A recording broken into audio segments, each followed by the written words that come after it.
Les faits se sont passés le samedi 14 mai 2022 dans la sous-préfecture de Gbagbam, située à une soixantaine de kilomètres de la ville de Fresco.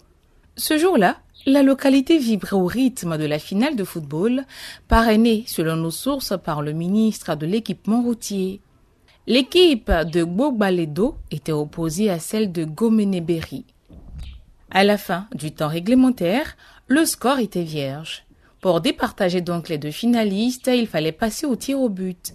Et à cette épreuve, les supporters de Gbogbaledo étaient sereins, car Konelu Prudence, le gardien de but surnommé Caochou, en raison de sa souplesse et de ses magnifiques détentes, était dans les poteaux.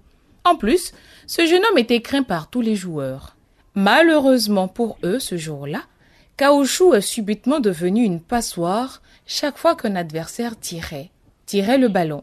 La raison, le jeune homme, selon ses explications, restait là, immobile, figé comme un bâton, ne sachant même pas que le ballon avait été déjà tiré. Les nombreux supporters qui ne comprenaient pas que le portier progressivement perdait la vue ont commencé à pousser des cris de colère, tandis que celui-ci se frottait les yeux.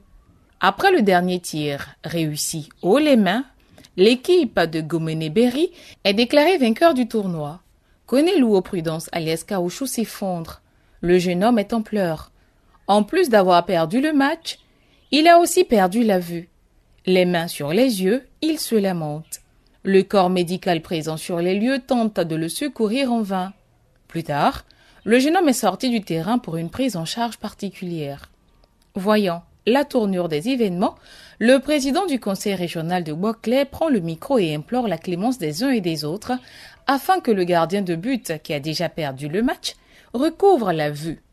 Une prière entendue, car le lendemain, à savoir le dimanche 15 mai, aux alentours de 23 heures, Konelu Prudence alias Caochou a recommencé à voir.